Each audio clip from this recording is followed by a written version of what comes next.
Nyabugogo ahitwa mu Nkundamahoro hari isoko rinini ricuruzwamo ibyo kurya ndetse n'ibyo kunywa.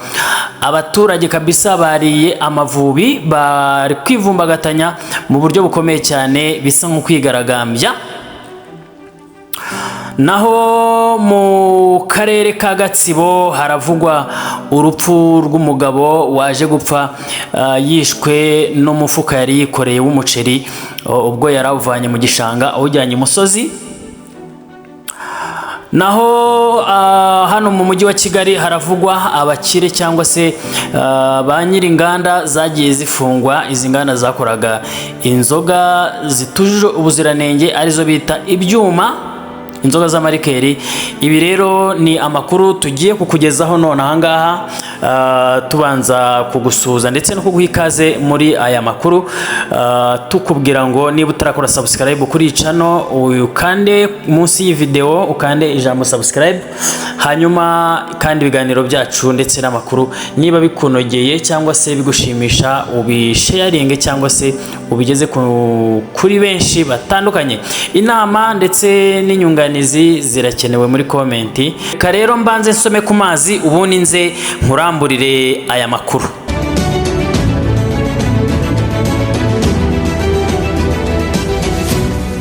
Yes, ngwaye ikaze rero mu makuru yacu. Mbanje kugushimira by'umwihariko wowe wamaze gukora subscribe kuri iyi channel yacu. Wowe utarakora subscribe reka nawe mubwire ngo ukanda ijambo subscribe, ukandi nakazogera kugira ngo amakuru cyangwa se ikiganiro tukugezaho ujye uhita ukibona mu ba mbere.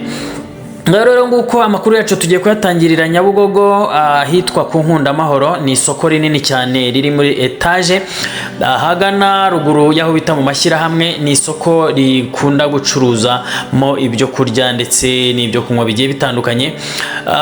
Uyu munsi turi ku itariki 8 z'ukwezi kwa 8 2026. Umunsi w'ejo rero ku itariki 7 hari umunsi w'umuganura mu gihugu cyose nkuko bisanzwe. Rero ahantu henshi hari hagiye hakingwa cyangwa se hafungwa ndetse ibikorwa bigiye bitandukanye byari byagiye bifungwa. Iri soko rero ryafunzwe umunsi w'ejo cyangwa se iyi etage nta muntu n'umwe ugomba gukoreramo, ndetse abaturage barabyumva bumva yuko ari ibisanzwe nkuko bagenda babisobanura. Ariko ngo uyu munsi ku itariki 8 ubwo benshi bazindukaga nk'abaje gukora akazi kabo nkuko byari bisanzwe, ngo baje basanga n'ubundi abashinzwe umutekano arimo abanyerondo ndetse na daso bamaze kugota iri soko, ndetse imiryango yose irafunze, yaba amaduka ndetse naho bagenda badandaza cyangwa se bagenda barangurira ibyo biribwa. Ndetse abaturage bagerageje no gushaka gutangira imirimo yabo, abanyerondo cyangwa se abashinzwe umutekano muri rusange bababuza kwinjira. Abaturage rero bakaze cyane ndetse bateye urusaku rukomeye cyane, bisa nko kwigaragambya bavuga batese n'ukubera iki barimo baratubuza gukora kandi ariho dukura amaronko cyangwa amaramuko, n'ukubera iki barimo baratubuza. Ndetse abenshi bagiye bavuga bati dufitemo ibintu bigenda birushaho kubora uko tutabicuruza, bavuga ati n'ukubera iki biri kugenda biba gutya. Ariko abashinzwe umutekano kabisa ni itegeko bari bahawe yuko uyu muryango w'Inkundamahoro cyangwa se iri soko ry'Inkundamahoro batagomba kurikoresha uyu munsi. Ntabwo rero turamenya impamvu, ariko ngire ngo hashobora kuba wenda ari igikorwa cyo kuhasaka cyangwa se kureba niba haba harimo za nzoga zigiye zitandukanye bamaze iminsi bafunze, ndetse bafunze n'inganda wenda zaba ziri muri iri soko. Reka rero mwumvishe abaturage bari ku Nkundamahoro ibyo bagiye bavuga. Nta tangazo bageze baduha. Ejo baraje baradufungisha tugira ngo nuko ari umunsi w'umuganura, turafunga turataha. Mu gitondo tuje gucuruza dusanga bafunze ahangaha, ibintu byacu biri gupfira mu mabutu, abafite ibintu byangirika, abafite ibintu bipfa, batubabariye niba bakadufungura tugakuramo ibyacu tukabasigira nayo masoko yabo. Noneho niba ari no kugenda tukanabizunguza na mu muhanda wenda naho no mu muhanda naho baragenda badukubita ko turi gucururiza mu muhanda. Ibi ni ibiki ko nakandi kazi dufite akana karengane umunyarwanda nta gaciro bari kumuhereza. Ikintu nasaba ndamutse nanahuye n'umuntu wo kunkorera ubuvugizi ngabona ubushobozi bwo guhura na repubulika na perezida wa repubulika. Ikintu namubwira cyo nuko yanyura muri aba bayobozi, amakosa yose afite abayobozi, umuturage nta kosa afite. Mukabanyuramo nimushake muzana bafunge ko nta nicyo batumari. Umunyarwanda nta gaciro ari guhabwa isa tuvugana. Kuko twe dukora twarishe. Twe tujya ko twakoze. Aba banyarwanda bari kutwirukana badukumira. Ibyo bintu babibwiye perezida ngamenye akarengana umunyarwanda ari gukorera mu gihugu. So umuntu wazanye imodoka y'inyanya ari kwirirwa yizungazunza. Bari kwijyana hari bakabirukankana. Umva njyewe ndabivuze ku kinyamakuru nibashake bamfunge ndare muri gereza, ariko ndabivuze muzamenye ikintu nazize. Nkorera mu nkunda mahoro ariko nturuka mu karere ka Kamonyi. Nazindutse ronje gucuruza, sanga nari mfite voka nyinshi zahiye n'imineke, nari mfitemo nk'amabuta 3 yose none yahiye, none yose aratakaye kubera ko mbuze uko bicuruza kubera ko tsanze bafunze. Baraturenganya rwose, dukeneye kurenganurwa, mudukorera ubuvugizi. Ari amatike dutegesha tuvuye mu karere ka Kamonyi, ntegesha 90 ku kwezi. Ariko muri iyi minsi kubera ko nagujije banke ntabwo nzabona amafaranga yo kwishyura, urumva ko abana banye ntazabona amafaranga yo kubaririra ngo basubire ku ishuri. Mwatubariza yera abayobozi ikimpamvu bahora badukokora ibi bintu ku buryo duhura n'igihombo kingana gutya batarabitumenyesheje, cyangwa nabaye amafaranga birirwa batwaka tutaza ahantu bajyana bakatubwira ahantu bajyana, iyo suku nayo bakoresha aho bayashyira mu mufuka wabo. Reba amarira ari aha ngaha, ntibiteye agahinda. Hari igihe twebwe tubyitegereza tukavuga ibintu bibera mu isi Imana irabizi. Niba mwebwe mutaturenganiye mwebwe ubwanyu nk'abanyamakuru, oya mwiseka biteye agahinda, biteye agahinda. Reba abaturage bari aha ngaha baba basize imiryango ifunganye, abandi baba basize abaturage ngo turebere. Amashuri agiye gutangira, none amafaranga ya minerval arava hehe? Umwana najya kwiba ngo ni igisambo. Ibintu byose barimo barabizamura buri munsi buri minsi. Mituweli ikindi biki? Ese nkamwe b'abanyamakuru mubona nabo bayobozi baduhagarariye mutuvuganira iki? Ese iki gihugu tubamo twe ntacyo tumaze, twe turi inzererezi se? Nibakituvanimo batujyana ahandi. Ngaya nguko abaturage ba Nyabugogo kabisa bakorera muri ririya soko rya Inkunda Mahoro kabisa, urumva ko bari y'Amavubi barakaye cyane. Reka rero dusimbuke twigire kwifungwa cyangwa se kwitabwa muri yombi rya ba nyiri uruganda ndetse nabo bakoranaga iziriya nganda zakoraga inzoga z'amarikeri biti byuma, bavuga yuko zitujuje ubuziranenge.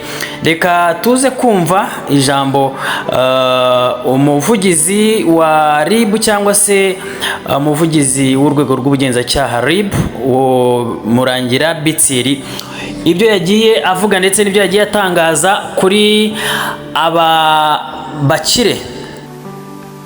Aba bantu ibyo bakora harimo icyo bita umugambi mubisha wo gukora ibintu bifite standard ntoya kandi bakabikora nkana bagamije inyungu y'umurengera, hanyuma ntibanabibwira abo bita customers cyangwa se consumers.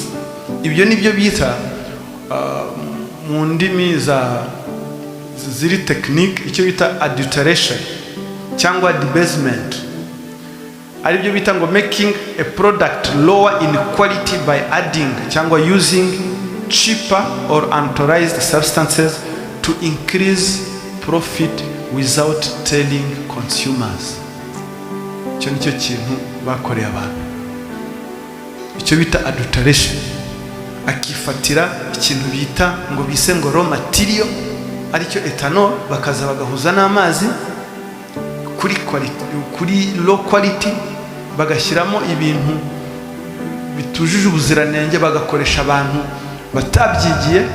Ibyo byose bagamije kugwiza inyungu, ariko noneho ikigaragaza umugambi mubisha bakakwereka ko ibyo baguha ari good quality, ariko batakugaragarije ko ibyo baguha biri kuri standard runaka. Urugero naguha, wowe waguze kariya kantu bita ngo RAM, hari ejo bundi twazi tubona zanditse ngo RAM, wowe ukavuga ngo uri kunywa RAM ya he ko twabonye ibigize RAM ibyo ari byo, ngo ni gin. Wumvaga bose gin.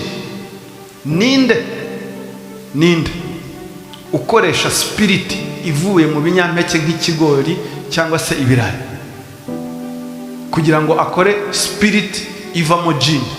Muri abo bose ninde?